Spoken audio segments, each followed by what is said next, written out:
దగ్గర అన్నీ ఉంటాయి, కానీ కట్టే వాళ్ళు లేకపోయినప్పుడు ఏమైందంటే, మన దగ్గర అన్ని సప్లైస్ ఉన్నా కూడా సరిగ్గా కట్టే వాళ్ళు లేకపోతే ఆ ఇల్లు కట్టే ప్రయాస అనేది వ్యర్థమైంది. అందుకని కీర్తనకారుడు ఇల్లు కట్టేది ఎవరయ్యా అంటే దేవుడు. అంటే ఇల్లు అనేది దేనికి సాదృశ్యం అంటే మన జీవితంలో జరిగే ప్రతి కార్యాలు, ప్రతి ఆలోచనలు, ప్రతి తలంపులు అది సిద్ధింప చేయబడాలంటే, అది ఒక కార్య రూపం దాల్చాలంటే దాని యొక్క కావాల్సింది ఏంటయ్యా అంటే దేవుడు కావాలి. మనం ఎన్ని ఆలోచన చేస్తాం, నరుడు ఆలోచన అనేకమైనటువంటివి, కానీ దేవుని యొక్క ఆలోచన, దేవుని యొక్క ప్రణాళిక మాత్రమే మన జీవితంలో నెరవేరుతుంది. కొన్నిసార్లు అనుకుంటాం వెంటనే మామిడికాయ విత్తనం వేసేసి వెంటనే చెట్టు రావాలనుకుంటాం, బట్ ఇట్ నెవర్ హ్యాపెన్. జరగదు. ఎందుకు అంటే దానికి ఏం చేయాలంటే నీళ్లు పోయాలా, అనేకమైనటువంటి దానికి కావాల్సిన ప్రతి ఒక్క సప్లిమెంట్స్ అనేది యాడ్ చేయాలా, అప్పుడే మనకు చెట్టు అనేది తయారవుతుంది.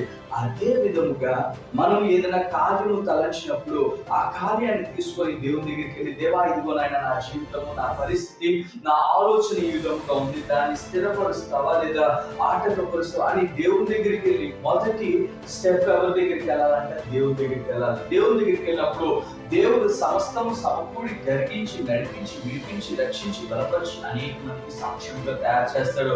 ఇది జరగాలయ్యా అని ఎప్పుడైతే అనుకుంటావో మొదటిగా నీకు ఏం కావాలంటే ఫౌండేషన్ కావాలి. ఏంటి ఆ ఫౌండేషన్ అంటే, దేవుడు జరిగించే కార్యములు ఏ విధముగా ఉంటాయి అంటే, మనం అనుకుంటా ఉంటాము ఈ వెంటనే దాని యొక్క ఫలం ఎప్పుడైతే చెట్టు వస్తుంది దాని ఫలం ఏ విధంగా ఉంటుందంటే, మనం ఎటువంటి విత్తనం విత్తుతామో అంటే ఆ విత్తనము మంచిదా చెడ్డదా. ఇప్పుడు చెడ్డ విత్తనం వేసినప్పుడు మంచిగా ఎలా ఉంటుందంటే, ఒక వగరుగా ఉన్న ఆ యొక్క విత్తనం వేసినప్పుడు ఆ చెట్టు యొక్క కాయలు కూడా వగరుగా వస్తుంది. ఎందుకంటే దాని యొక్క ఫలితం మనం చూస్తుంటాం. మన చెడు ఆలోచనలు వచ్చినప్పుడు ఆ చెడు ఫలం అనేది మనకు వచ్చినప్పుడు కొన్నిసార్లు ఎలా కూడా ఎంతో ప్రయాసపడి చేస్తూ ఉంటాం, కానీ మన ఆలోచన దేవుని రాజ్యం గురించి, దేవుని నీతిని గురించి మనం ఎదగకుండా, మనం ఆలోచించకుండా, నడిపించకుండా, వెంటించబడకుండా మనం ఎప్పుడైతే ఉంటామో ఎప్పటికీ కూడా ముందుకు వెళ్ళలేము, సఫలపరచలేము. అందుకని అంటున్నాడు, యెహోవా ఇల్లు కట్టాడు. కట్టేది ఎవరంటే దేవుడు. నీవు చేయవలసింది ఏంటంటే ఆయన మీద ఆధారపడి నడిపి, ఆయన మీదే నీ యొక్క ఆలోచనలు బట్టి, నీ యొక్క ప్రతి ఒక్కటి, అది ఎటువంటిదైనా తలంపులు కానీ, అది ఎటువంటిదైనా దేవుని గురించి, ఆయన వాక్యం గురించి ఎప్పుడైతే వస్తుంది దేవుడు సమస్తం సమకూడి జరిగిస్తాడు. అందుకని అంటాడు, ఇల్లు కట్టువాడు ఎవరంటే దేవుడే. నీ జీవితంలో కార్యములు స్థిరపరిచేవాడు ఎవరంటే దేవుడే.